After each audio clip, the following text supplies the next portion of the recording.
તો જય માતાજી અમારા ગુજરાતી વાલીડા મિત્રો અને ઓલ ઇન્ડિયન ભાષાના વાલીડા મિત્રો, કેમ કે હું બોલીશ તો અત્યારે બ્લોગ ગુજરાતીમાં.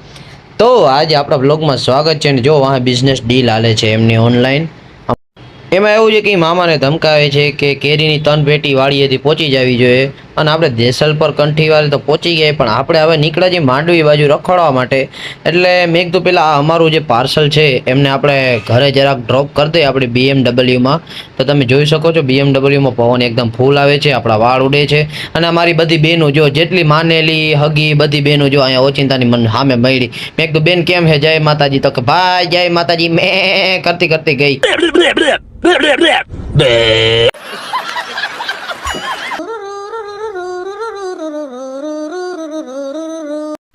તો હાલો હવે આપણે એમને ડ્રોપ તો કરી દીધા છે ગામના નાકે. હવે એ અહીંથી વહી જશે અને આપણે હવે નીકળી જાય માંડવી બાજુ રખડવા માટે.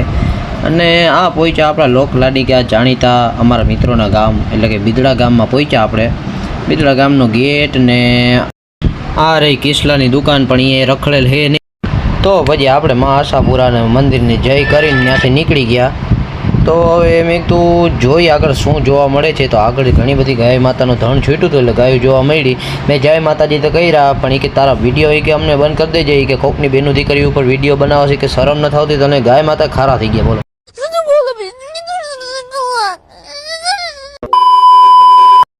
તો જેવું કે તમે જોઈ શકો છો કે આપણે તલવાણા ગામ બાજુ પહોંચ્યા છીએ.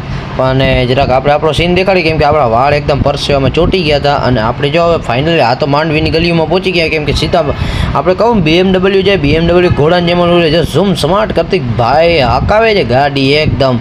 આ તો સનેડા કરતાં સ્પીડમાં ભાગે ને એકલા બેઠા હતા એટલે ઇન્દ્રજીત જેવી ફિલિંગ આવતી હતી આરામથી, કે રાવણનો દીકરો કેમ ઇન્દ્રજીત આમ બેઠો હોય અને ઘોડા લઈને જતો હોય હં કરીને. તો જય માતાજી વરી ગાય માતાને કર્યા. માંડવીના હતા, ઓલા એમના બેન હતા, એટલે એક એક અહીં બધી કરતો જાજે. તો માંડવીના રસ્તા ઉપર આપણે નીકળી ગયા છીએ. અને જો આપણે અહીંયા હકણીતા બે હતા નથી, ન્યાય હરીસામાં જોઈને આપણે સીન સપાટા કરવા માંડ્યા.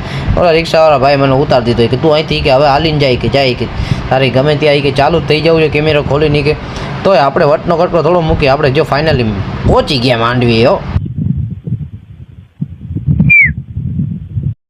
અને આવા ઉનાળાના તડકામાં એ કચ્છમાં આવે માંડવી જેવા દરિયે જાય અને નાય નહીં એવું થોડું બને. અહીંયા તમે આરામથી પાણીપુરી બધું ખાવ ઠૂસો. તમારે ખાલી મારું નામ જ દેવાનું, ઓલો તમને 2 ઝાપટ મારીને બહાર ન કાઢે તો કહેજો તમારે.